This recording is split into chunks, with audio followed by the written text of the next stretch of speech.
Hello and welcome to the Flawed Therapist podcast. Today's episode features the wonderful counsellor from Chorlton, Manchester, Angela McDonnell. So Angela is based in Manchester but also works online.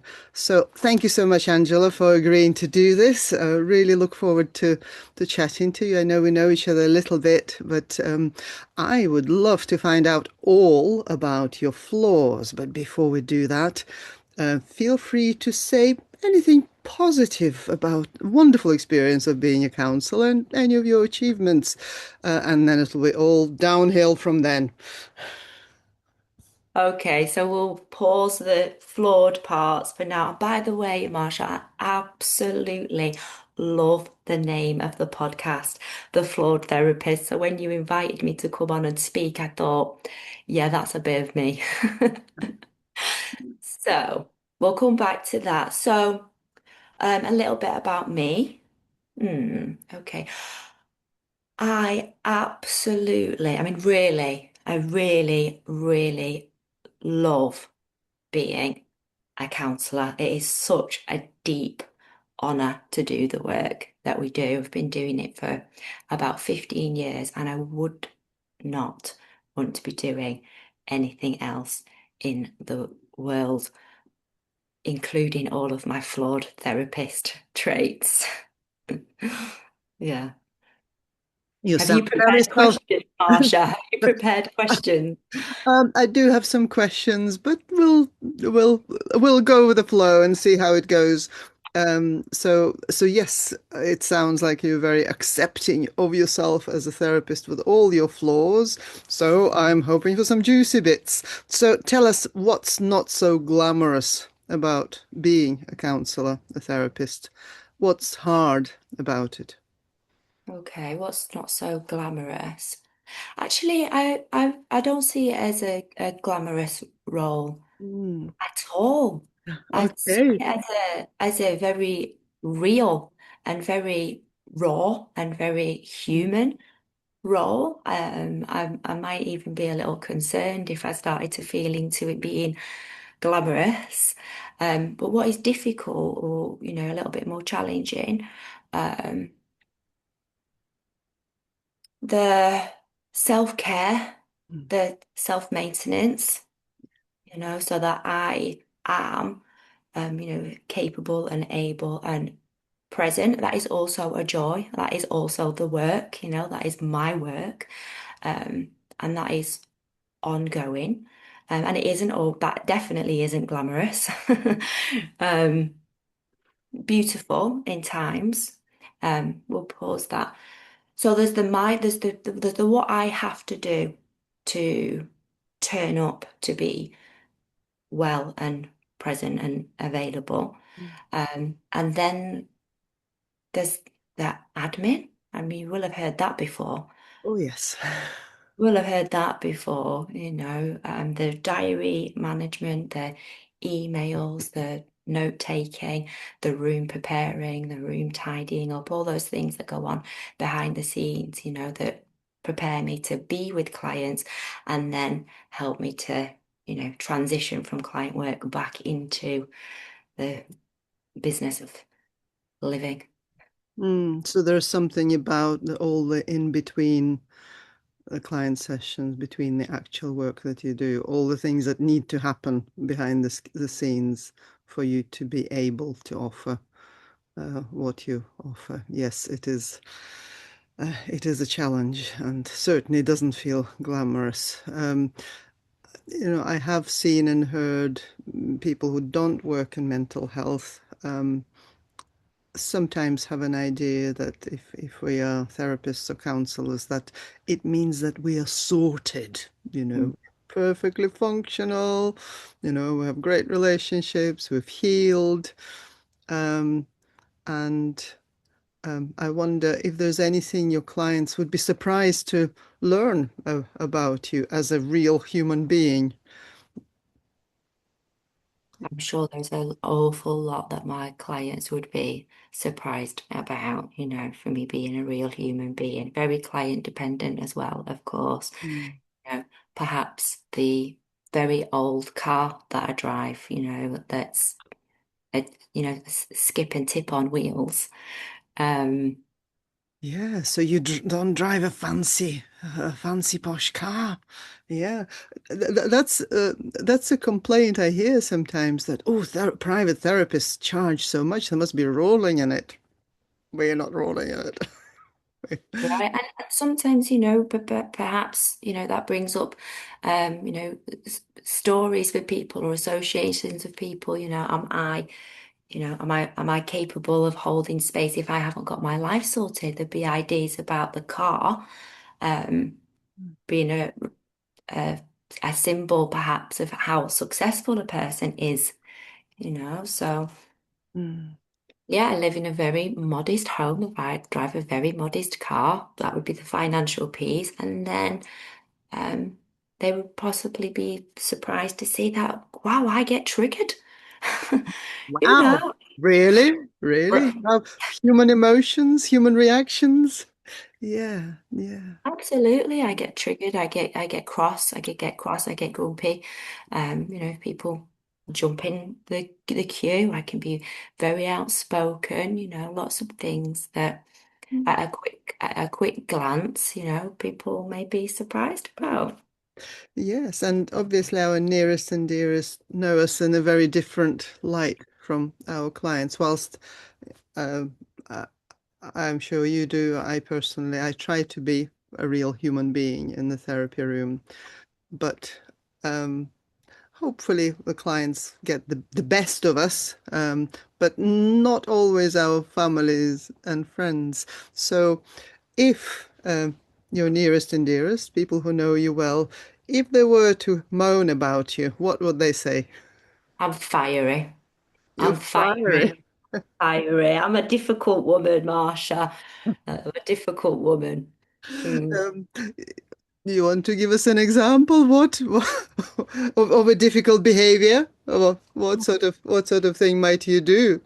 Well, of course, they're entirely wrong. You mean you're always right?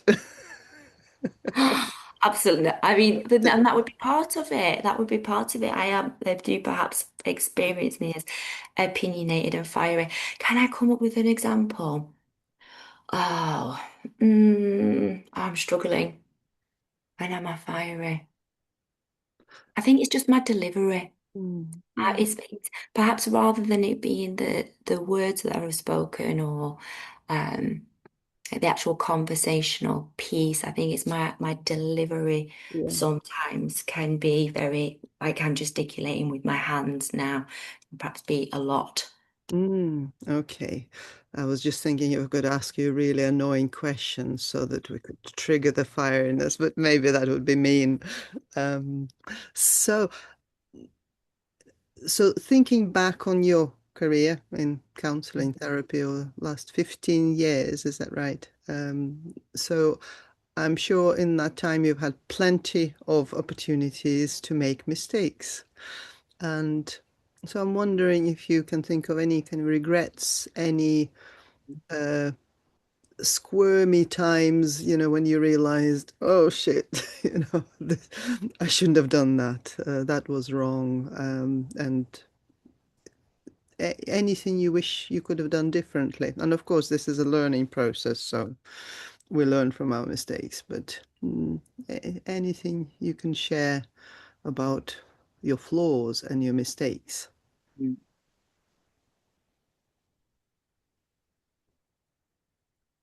Yeah, so I did reflect on this a little bit before we came into conversation. And so I might just look down because I've got a few bullet point That's, words, just yeah. little memory jogs. So I am remembering a particular encounter with a client, and I was speaking broad brushstrokes in terms of what they were bringing. They were bringing something loosely around a life unfolding and life happening to them and their experience of that. And I can recognize now from where I am now, looking back. that in my response to them, I had an agenda of sorts. There was an attempt or a nudge. Mm, Yeah, so I'm already out of attunement with them because I'm not listening to them. mm, I've got an idea, I've got an agenda, and I reframed what they said.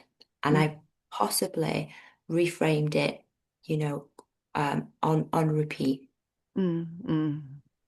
Yeah. And it was, I think the language would be too much too soon. Mm, yeah. And when I kind of look at the way that I am now in the room with with clients, I can't be sure how I would have necessarily done it differently then, but I can see that my way of being has evolved now, such that I would feel a lot more confident and capable now Mm, in taking up more space to kind of put like a preamble.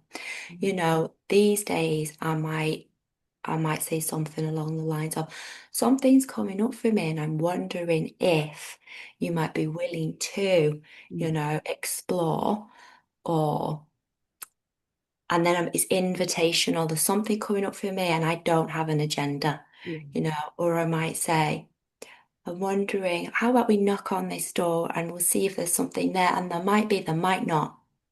You know, there might be, there might not. You know, maybe there's something there for us, maybe there isn't. Mm, And it's now an exploration, and they are naturally then free to say, oh, yeah, that's not for me. yeah. And it also, we can it's like we're opening tabs. It's like, Mm, well, I can open this tab, but I'm not taking you away from the thing that you're bringing. I'm mm, still in contact with the conversation, and there's something else. What might we look at it? When I look back to this example that I'm bringing, I derailed that client. mm, mm. Yeah. You I had an de agenda and you brought the agenda, and the client had to go along with your agenda. Yeah.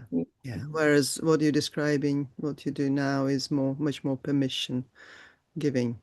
Um, that Right. makes a lot of sense. Yeah. And the naming, you know, there might be something there, there might not. I don't know because I don't know.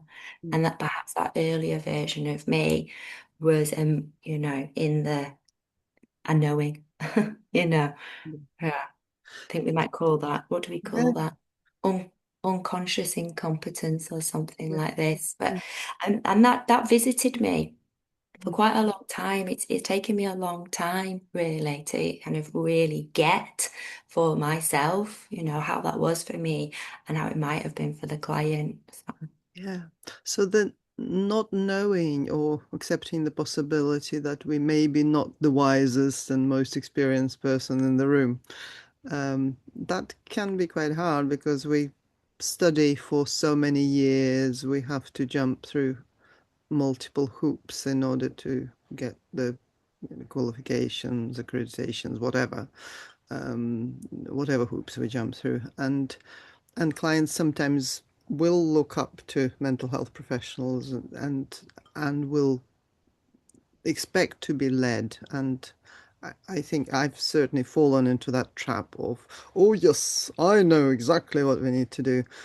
And and some of the time I have offered things that were inappropriate and poorly timed for people. So I like your kind of invitational style, giving full permission to say no, that's not for me. Mm, mm, yeah. mm, Mm, yeah, I just sort of feel where I am. And of course that will still occur, you know, that I maybe offer something in the now, you know, that was um, poorly timed. mhm, I think it is safe to say that I am now a lot, it's not even comfortable.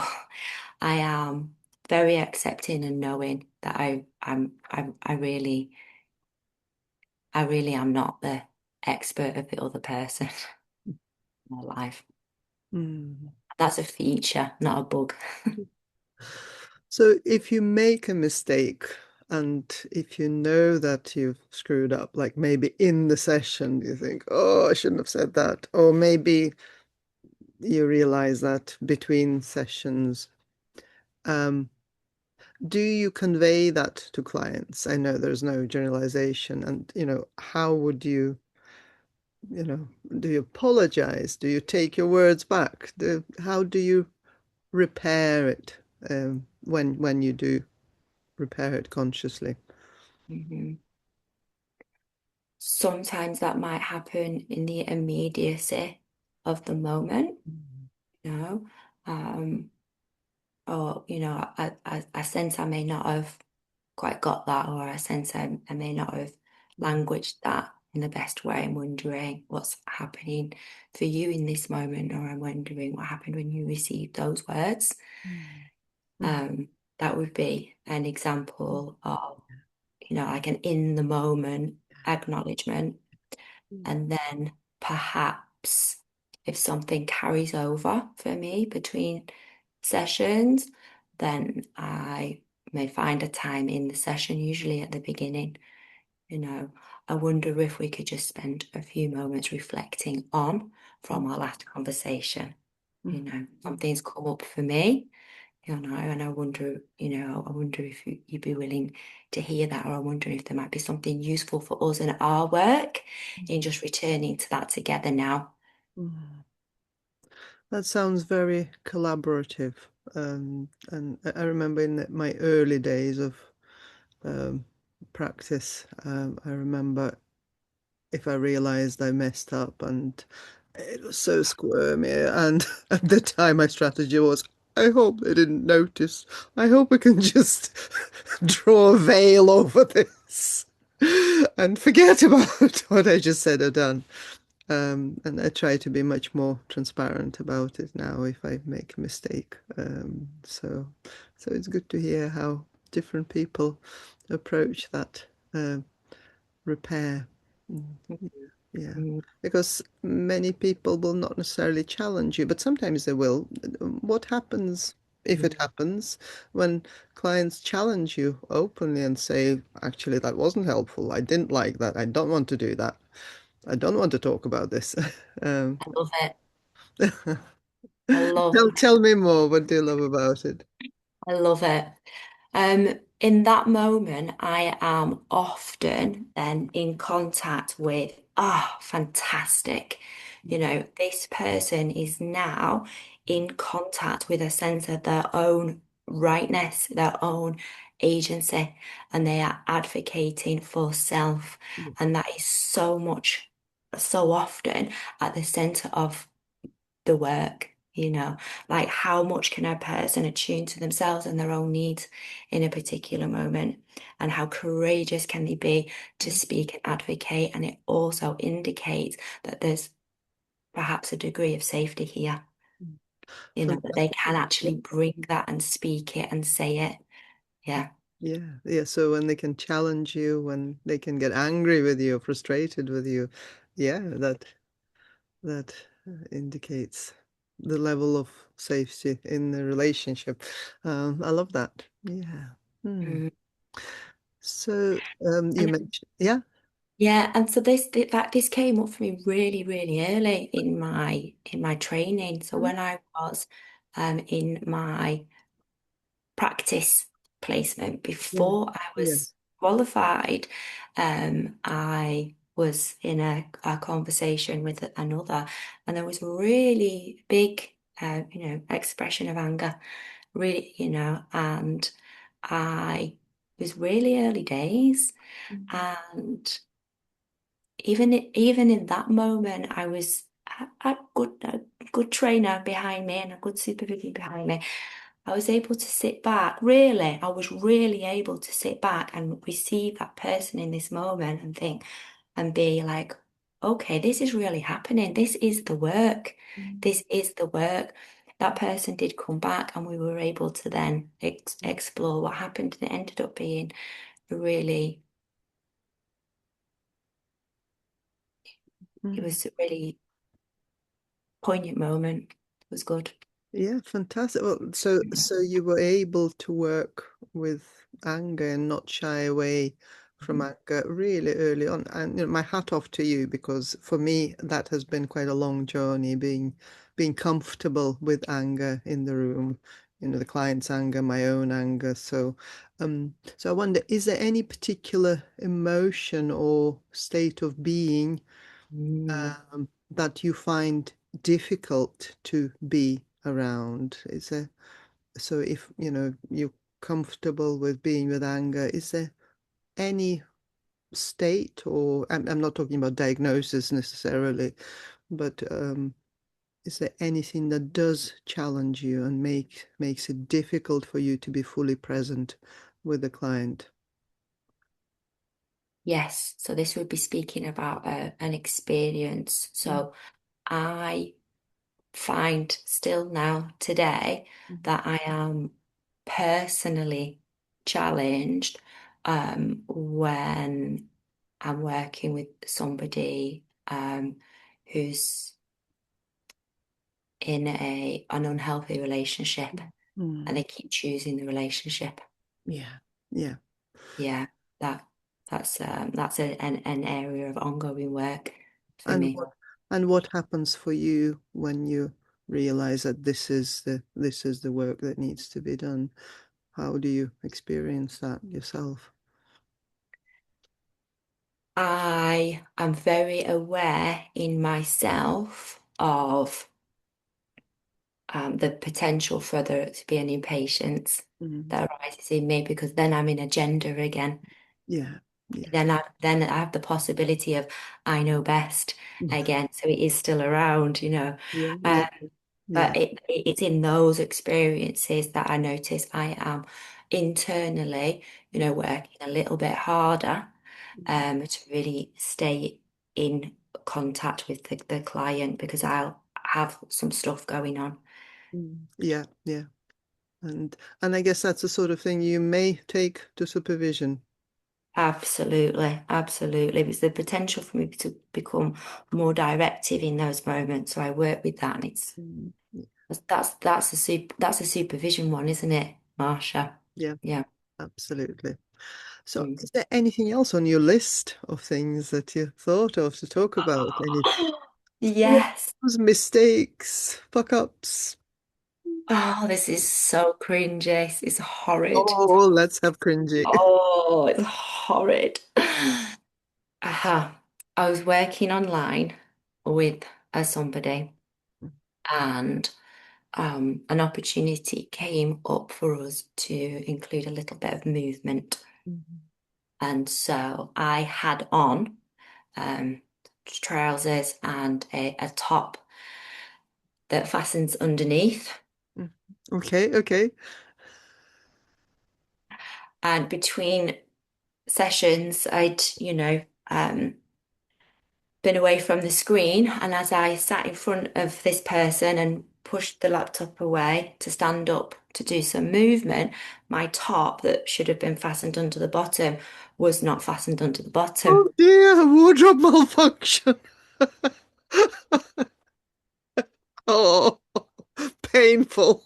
Oh, it's worse. Oh, it's worse. I've got something else to add. Okay. So okay, I'm just receiving your face. It is really I cringy. It's I fe- really I really cringy. feel for you. Really feel for you. Oh, so, so noticed that it was so, and I said, and I'm not a crude person. I don't use crude language at all. And I said, "Oh, I can't believe you've seen my flaps."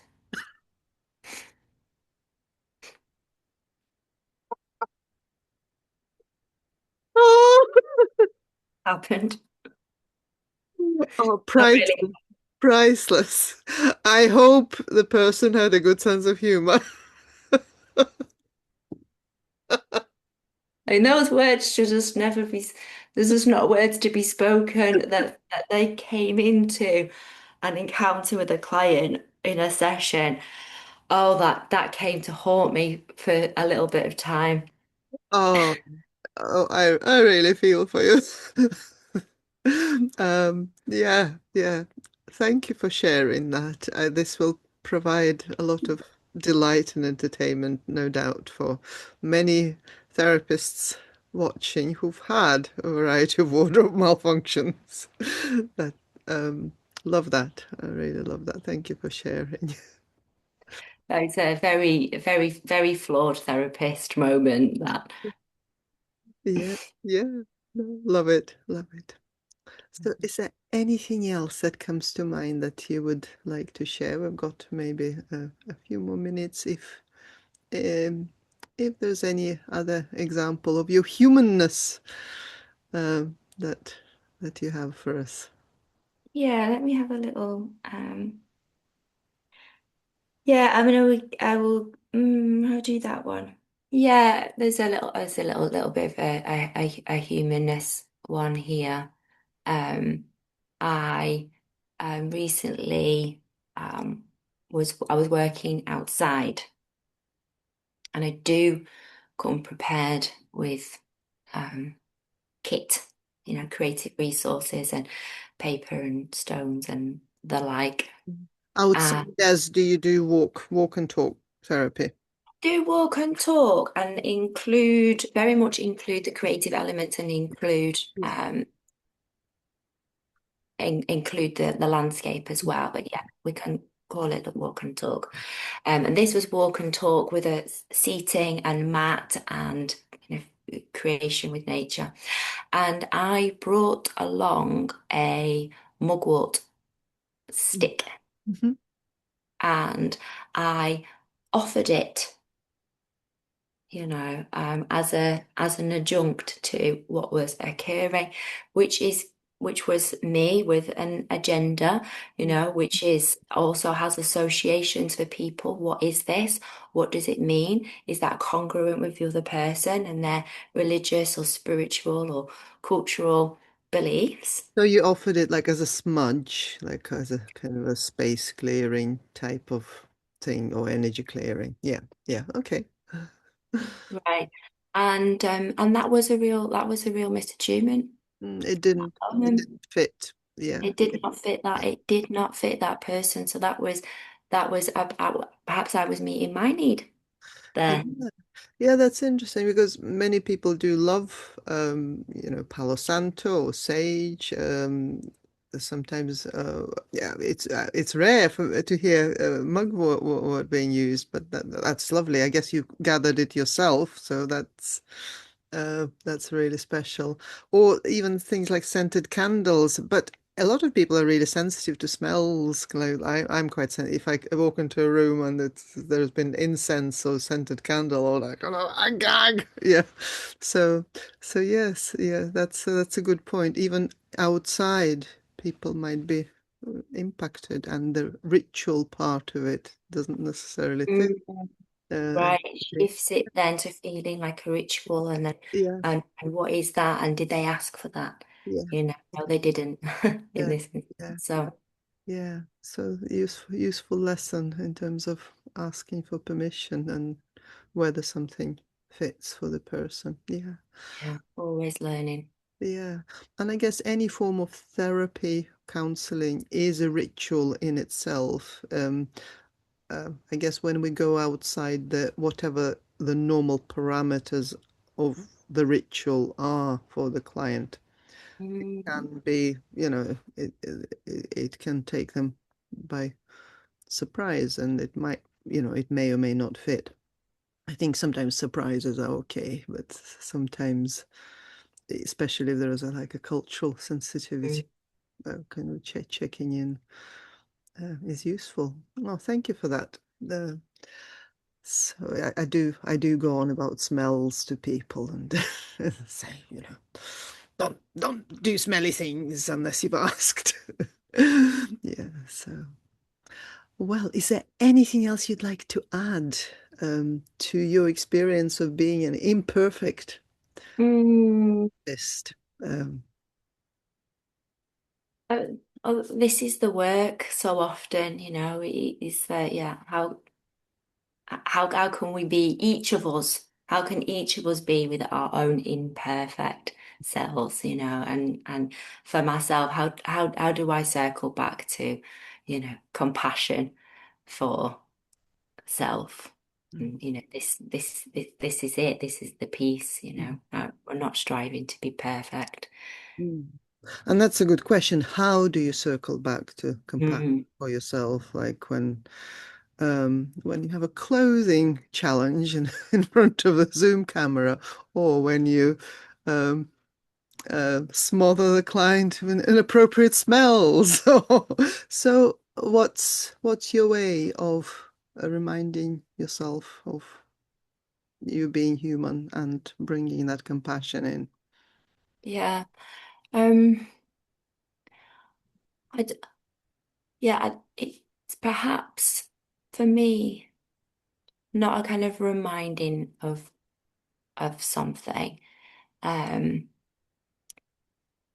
it's perhaps, and this is what's coming through for me now in this moment, and perhaps there's more included as well.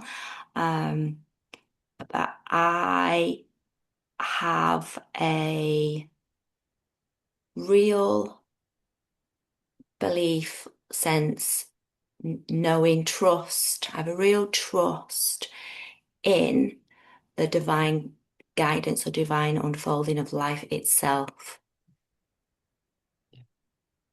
And Mm. that is an immense support to me again and again and again. Thank you, Angela. That's a lovely place for us to finish. So thank you so much. And thank you to everybody who's watching and listening. If you're watching on YouTube, please like and comment, and offer any reflections on what you've heard. And thank you so much once again.